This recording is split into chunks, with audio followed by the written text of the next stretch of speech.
Good morning, Merrimack Valley Baptist Church. It's great to see everybody again, all you that are out here in the congregation, all you at home. Hello, Pastor Dan. It's great to have you here to preach today. And hello, men up in the sound booth. And is that Dan Salisbury? I can't see with my rat eyes. But anyways, it is so great to see everybody. And I am Ricky the Rat. And what I do is I come on here and I just share a short but biblical truth with the children. But you adults can listen too. So again, don't fall asleep. Don't go get coffee. Don't mute it or something. You guys can pay attention too, because maybe you'll learn something too. So I thought I'd share a couple of verses out of 2 Corinthians 12, verses 8 and 9. This is where Paul's talking about the thorn in his flesh. You all know the story, right? Yeah? Everyone knows that? Okay, all right. So verse 8 says, "Concerning this thing I pleaded with the Lord 3 times that it might depart from me.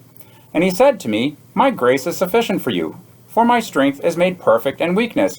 Therefore, most gladly I will rather boast in my infirmities, that the power of Christ may rest upon me." Wow, good verse, right? So Paul is saying in here, he's told by God, "My grace is sufficient for you, for my strength is made perfect in weakness." Well, what does that mean? I'm thinking if this verse teaches us something that is true of life, and God knows it's true, then it's that his strength is made perfect in our weakness. So what do you think God is busy doing with us? If you're listening to that verse. That's right. Making us weak, right? Isn't that what he's saying? That he's making us weak. So what else in life can make us feel weak? Things like, as a Christian, like being under attack, right? That happens. Christians get under attack all the time. If someone's picking on you or making fun of you, or maybe Satan's attacking you, things aren't going well, you don't feel good, you feel a little sad, work's not going well, school's not going well, play's not going well, that can make us feel weak, right? That's being under attack, and with all the problems that we have in our life, and all the pressures.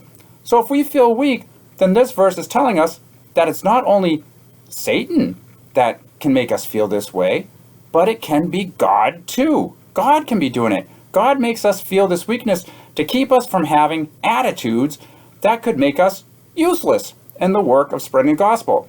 Wow, that's a big truth, right? Paul knew the worst thing he could do was become arrogant about his preaching and teaching. He talked about that all the time. God knew it was more important to keep Paul humble than it was for him to be comfortable. So God allowed the thorn to continue, to go on and on. The most dangerous threat, children, to any servant of Christ. And if you believe in Jesus, then you're a servant of Christ. That means you should be out there spreading the gospel, right? That we should be out there making disciples. So the most dangerous threat to any servant of Christ is spiritual pride.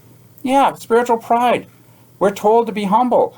A lot of Christians fall because they grow arrogant and boastful and prideful about what God was doing through them. They're like, "Oh, I'm so great. This is what God's doing for me." And then something happens bad and they fall. They fall from grace. This is the spiritual battle that we are involved in.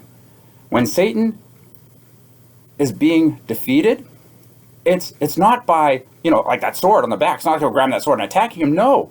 And it's not when we feel great and confident, when everything looks like it's wonderful and everything's going right, everything's great, ministry's great, work is great, school is great. No, Satan is being defeated when we are feeling attacked and under the gun, when we feel weak and helpless and don't know what to do, when we're not sure how to respond, when in our problems and sense of weakness, we come before the Lord and plead with him for strength to go on one more day and for grace to help us stand. That is when we are winning against Satan and when the kingdom of God is being spread more abundantly than ever. So remember, kids, just like Paul, we need to remember to be humble, because God might keep us in a trial or in our problems because we're too prideful to let him do his work in us.